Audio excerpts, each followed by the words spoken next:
Picture this, a land so flat, if your horse runs too far, you can literally see him 2 days later. No castles, no golden palaces, not even a Starbucks, just grass and more grass. And out of this giant lawn came the most terrifying warriors the world had ever seen. These guys had no cities, no walls, but they had two things, horses and attitude. In just a few decades, they went from, "Who are you again?" to, "Oh no, they're here." From the Pacific Ocean to Europe's backyard BBQ, their flags were everywhere. They weren't the Romans. They weren't Alexander the Great. They were the Mongols, basically the original Fast and Furious. So how did a bunch of horse-riding nomads build the biggest empire in history? Buckle up, this is the wild ride of the Mongol Empire. Remember that brutal grassland we just talked about? Freezing, starving, fighting? Yeah, little Temujin lived right in the middle of that chaos.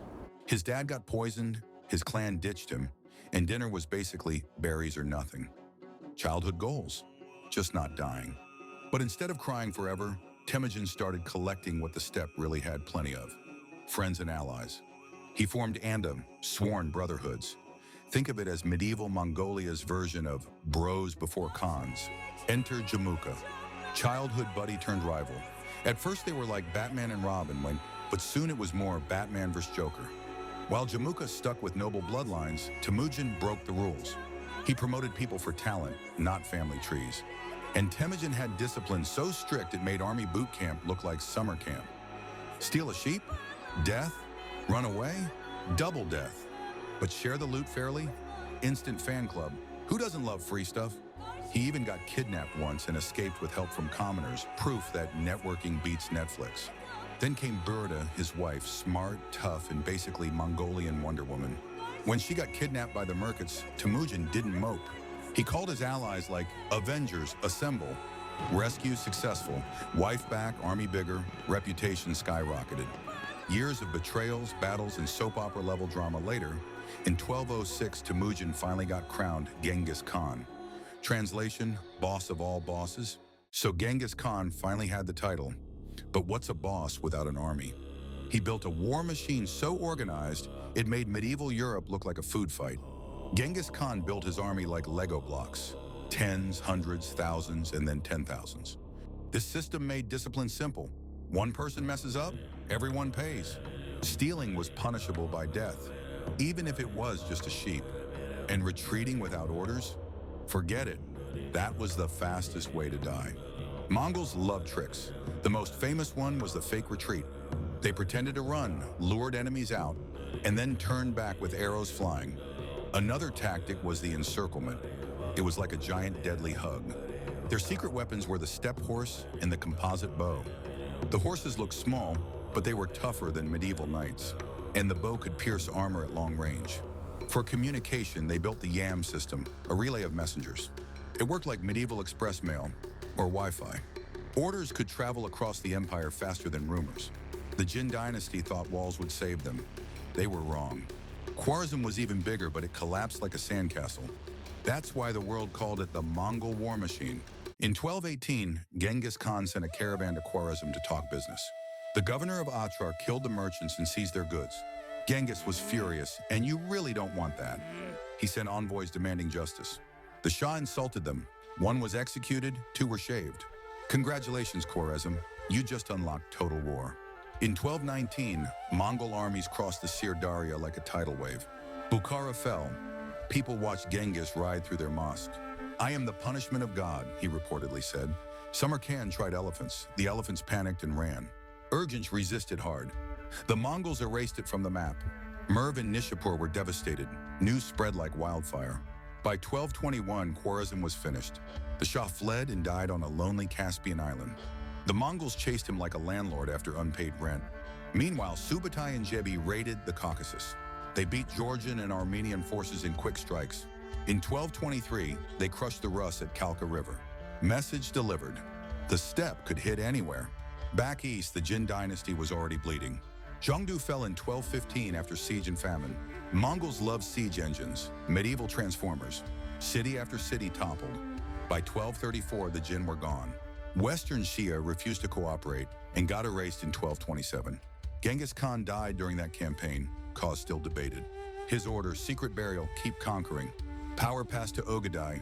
The war machine kept humming. Next target, the rich and stubborn southern song. Rivers and walls made progress slow, a grinding war. Gunpowder fleets and fortified cities kept the Mongols busy. Decades passed. Mongol died in 1259 near Diaoyu City. War paused, then Kublai Khan took charge. In 1276, Linen surrendered. The court gave up. Loyalists fled south with the boy emperor. Final act, the naval battle of Yemen, 1279. The Song fleet collapsed. The dynasty ended at sea. China was now fully under Mongol rule, the Yuan. Meanwhile, Batu and Subutai pushed into Eastern Europe. Volga Bulgars fell. Winter was their ally. Rus cities burned. Kiev was destroyed in 1240. In April 1241, they smashed Polish forces at Legnica. 2 days later, they crushed Hungary at Mohi. Feigned retreats worked perfectly on heavy nights. Europe panicked. Kings wrote desperate letters to the Pope. Monks called Mongols the scourge of God. Then in late 1241, Ogadai died, plot twist. In 1242, the Mongols withdrew to attend the Kurultai. Europe survived thanks to Mongolian politics, not swords. Now to the Middle East, Hulagu marched with orders from Munka. In 1256, Alamut fell. The assassin stronghold burned. In 1258, Baghdad was sacked. The Abbasid Caliphate ended. Aleppo and Damascus yielded. The road to Egypt opened. In 1260 at Ain Jalut, the Mamluks finally stopped them. It was the first major Mongol defeat in open battle. The Ilkhanate still ruled Persia, but Egypt held the line. In Anatolia, 1243 Kosuda broke the Seljuk Sultanate. Armenia and Georgia became tributaries under Mongol shadow. In the Indian frontier, Genghis chased Jalal ad-Din to the Indus. Later, Mongol raids hit the Delhi Sultanate repeatedly. The Khalji sultans fought back and kept Delhi alive. Up in Korea, invasions began in 1231. Goryeo resisted, moved the court to the islands, then surrendered in 1259. Rebel fleets fought on until 1273, the Sambyolcho Revolt. Goryeo became a vassal and built ships for Japan expeditions. In 1274, the first Mongol invasion hit Japan. Kyushu braced. Samurai fought hard. A storm wrecked Mongol ships. In 1281, they tried again with a massive fleet. Another typhoon hit. The kamikaze saved Japan. In Southeast Asia, the Yuan pushed into Jai Viet in 1258. Tran Hung Jiao later smashed invasions in 1285 and 1288. At Bakjang River, 1288, Mongol fleets were trapped and destroyed. In Champa, 1283, guerrillas bled the invaders until they withdrew. In 1293, a Wen expedition to Java backfired. Locals flipped the script. By the late 13th century, from China to the Middle East to Europe, the world moved to a Mongol rhythm, whether it liked it or not. Empires don't break in a day, they fray at the edges first. After Genghis, unity depended on family drama. In 1260, Kublai and Arik Boke fought the Tulwood Civil War. Kublai won, but the empire cracked down the middle. Berke and the Golden Horde even fought Hulagu in Persia. Yes, Mongols fought Mongols, awkward family meeting. Kublai founded the Yuan in China and stayed in Beijing. Governing China is great until the bills arrive.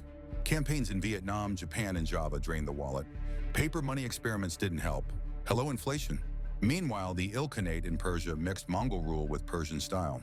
After 1335, the Ilkhanate splintered into mini-states. In the steppe, the Chagatai Khanate argued over everything. The Golden Horde taxed trade well, until the roots went quiet. Then came the Black Death, riding the Pax Mongolica highways. Cities shrank, markets coughed, armies thinned out. In Russia, power shifted. Moscow started flexing. The Kulikovo battle, 1380, cracked the Horde's aura. Successor Khanates began acting like different countries. Even religions diverged. Islam in the West, Buddhism, Confucian styles in the East. Translation: less one empire, more group project. In China, the Red Turban rebels rose in 1351. Floods, famine, and taxes made everyone grumpy. Zhuguanzhang grabbed Nanjing, then the spotlight. In 1368, the Ming marched north. Dadu panicked. The Yuan court fled. The dynasty in China was over. Northern Yuan survived on the steppe, but not as an empire. The Golden Horde split into Kazan, Astrakhan, Crimea, and friends. In the end, the Mongol Empire didn't die in battle. It unraveled into history. When the thunder of hooves finally faded, the world asked, what remains? First, the highways. Silk roads turned into fast lanes. Fewer bandits, more receipts. Merchants actually smiled. Talent beat bloodline. Promotions for skill, not pedigree. Early tolerance let monks, imams, and lamas share space. Censuses and taxes got organized, someone finally counted. Ideas sprinted across Eurasia. Paper, printing, gunpowder, compass. Maps leveled up. Geography stopped being guesswork. Canals and granaries moved grain like conveyor belts. Pax Mongolica shrank the world. Trade, travel, curiosity boomed. Now the price tag, many cities became charcoal sketches. Khwarazm burned, populations plunged off a cliff. Baghdad, 1258, libraries drowned, scholars wept. Western Xia erased, history reached for the eraser. Northern China wore famine and scars for decades. Irrigation in Khorasan broke, fields turned to dust. Safe roads helped a hitchhiker, the Black Death. Europe, the Middle East, and Asia paid a shared health bill. In Rus, tribute and raids etched the Tatar yoke. Forced migrations and slavery tore families apart. The failed invasions of Japan, Vietnam, and Java bled lives. Paper money plus wars equaled inflation and tax pain in China. Trade boomed, then busted. War and plague killed the vibe. Still, the world shrank. People knew more about far away. Short version, faster connections, bigger exchange. Paid with very human costs. What's the Mongol legacy to you? Unstoppable wars or a connected Eurasia? Tell me below. Which moment shocked you most? Khwarazm, Baghdad, or Japan's kamikaze? Spot a detail we missed? Add sources and make the comments smarter. If this helped, tap like, so more history nerds can find it. Chapters and references live in the description. Rewatch Warriors, you're covered. Thank you for traveling with me today across Eurasia. See you next time.